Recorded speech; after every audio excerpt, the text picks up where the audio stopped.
My name is David Orban. I was born in Budapest, Hungary, and I have a wife and 3 children in Bergamo, Italy. I commute between Bergamo and New York, and of course, speaking at many conferences worldwide, I have really the privilege and the opportunity of asking questions from people that have different concerns and different outlooks, but they are joined by this curiosity and by this passion in understanding their present and their future.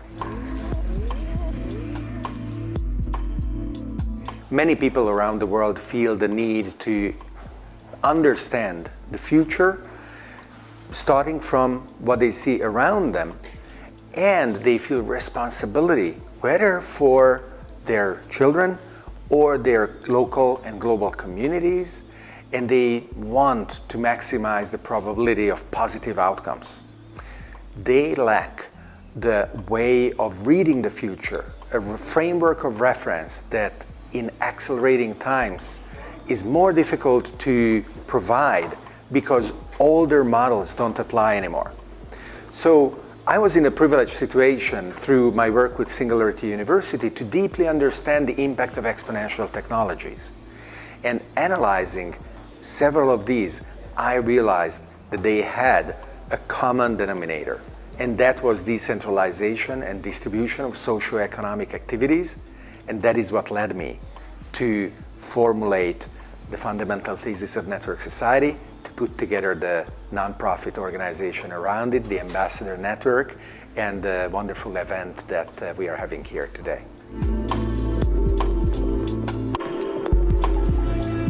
It was interesting that the Network Society meetups, and we have had, something like 30 in a year all around the world, from Shanghai to Buenos Aires, from San Francisco to Athens, from Stockholm to Bergamo, and so on, are almost 100% spontaneous. So I simply say, hey, let's have a meeting, and then people say, okay, where should we have it? And when, and who should come, and what should we talk about? All of it comes together totally by itself. So that is a beautiful starting point for me, because it is exactly in proportion of what the local sensibilities are, and the people who come really care about it, because they invest hours of their time, and the takeaway time maybe a dinner from their family and so on. And for me, it is an honor to see that level of interest.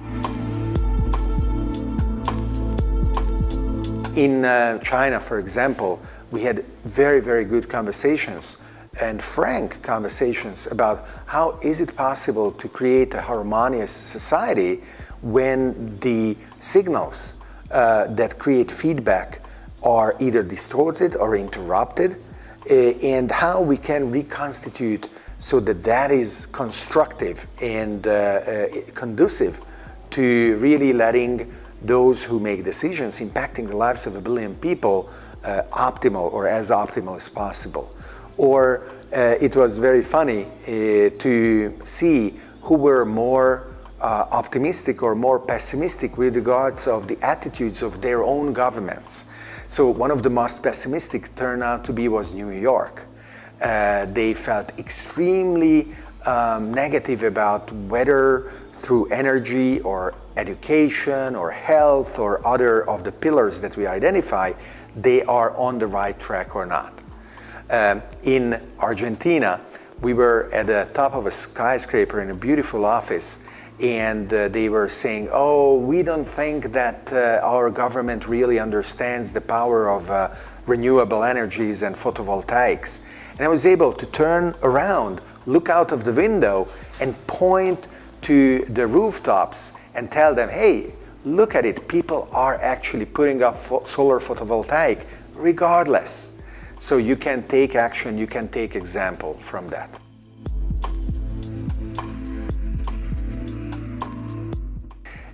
Meeting people in person is always a wonderful privilege. Day to day, we are accustomed to work and collaborate online. And obviously, that is our solid basis today, rather than the exception, at least for me and many of the team members, or the majority of the team members of Network Society. However, the way I express it, we are human and we need to smell each other. And I think there is a very deep physiological, hormonal, mental, psychological basis to that. And online platforms enable these connections to be selected beforehand, not on geographical proximity, but on commonality of interests, values, objectives. And that is why, after working together with somebody for 3 or 6 months, being able to physically meet them, it's an epiphany, because you start from this incredible high level of mutual understanding. The entrenched interests that are dominating our current economic scene are extremely powerful, and they evolved to survive, and they want to. And they are able to pervert and to unduly influence the political process that stops serving the people, but it starts serving the corporate interests that are more and more misaligned with a future that we want to be part of. The possibility of a conflict that is not only inter-country, but within a given country is very high all over the world. And it must be diffused, because very simply, the opportunities we have are so beautiful and so manifold that stopping them from happening would be really such a huge pity. We are able to understand this, so it is only a question of being forward enough, being speaking truth to the power, and not being afraid of making the future happen. I am optimistic because there are even very large organizations that realize that this is necessary. We are right now in one of the largest, or the largest according to some measures, banks in Italy. Their sponsorship made this event possible. And Intesa, the bank, is realizing the necessity of this kind of deep rethinking of their values, their methodologies, their organizational structure, the tools they use. So I think this is an excellent example of a positive involvement of entities that do not need to be framed as enemies.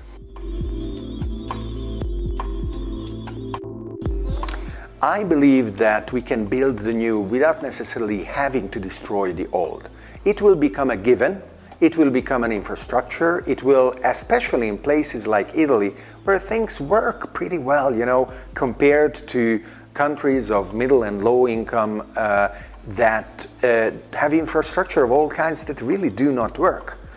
So here we can afford to give a message to the existing corporations, the existing power structures. It's fine, it's gonna work out okay. You don't need to worry. We will keep you as part of our shared future, and as a consequence, feel relaxed about experimenting, feel relaxed about involving, embracing these opportunities to change, because the more you do, the more together we can build it.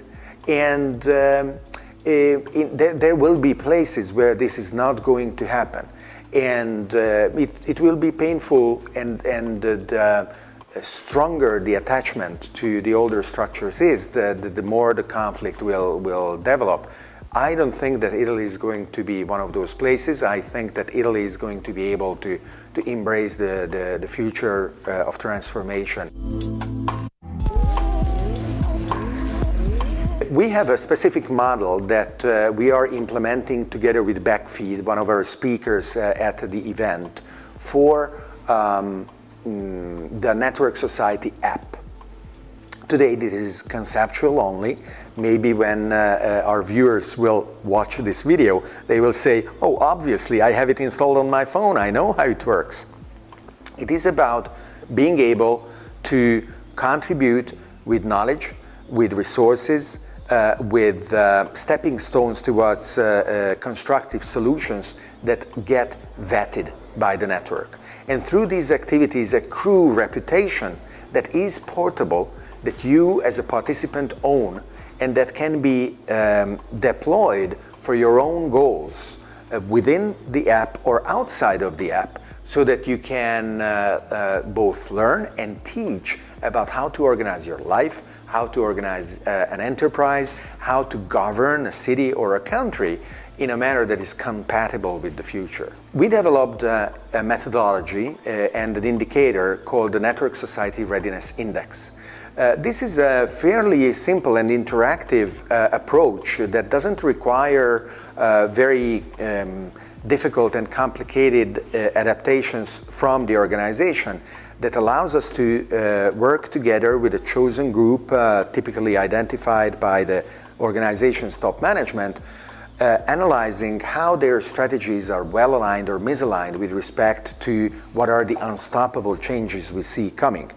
After we express the Network Society Readiness Index as a number, we also make recommendations with regards of what to do in order to increase this alignment, and then 3 months later or 6 months later, we go back and measure whether those steps have been taken, whether their effects have been positive, what are eventual challenges in either adoption or roadblocks on the change that needs to be done, in order to help those companies that want make the path smoother for themselves, their employees, their stakeholders, shareholders, all together.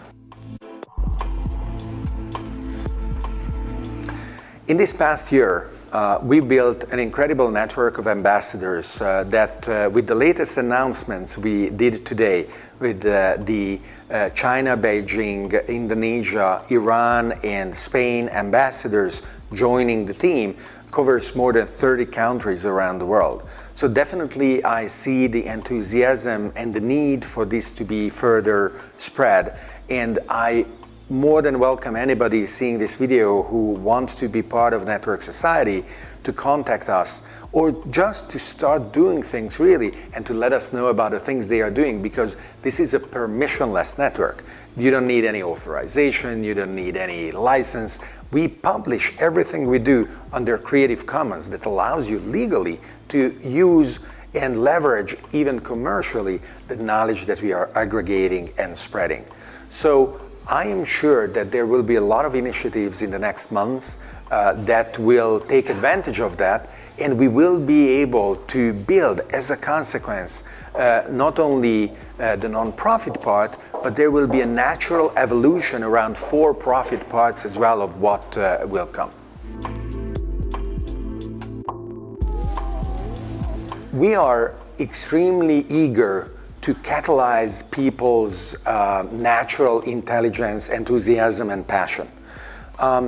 Self-understanding and introspection can lead to a better realization that we do not need to be a passive conduit for memes that are parasitic, that control us, that we are regurgitating passively.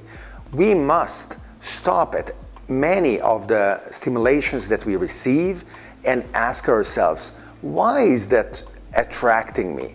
Why is that wanting me to get reposted? And when we go and do it, if we can dress that message with our own subjective interpretation and with the context that it deserves, as provided by our own unique point of view, that is the value. The link itself and the article maybe, or the white paper, of course, but that can be discovered by a merely machine-driven Google search. You do not need a human value contribution to do that. So when you are participating in a group on a social network, that is the value. Your context is more valuable than not even the link that you are sharing. So one of the big questions that I have already been asked several times is, what is the political implication of network society? And should network society be a party? My answer to that is an absolute no. Becoming a party today would mean being merged, subsumed, being integrated into a system that we do not think is serving the people in the right way. And as a consequence, we want to empower the individuals to use technological tools that we will develop progressively to create political action under different rules that are not incompatible with the democracies and governance systems of the respective countries where our members are participating, but that empower them to act in the interests of their communities more effectively than not what is possible today.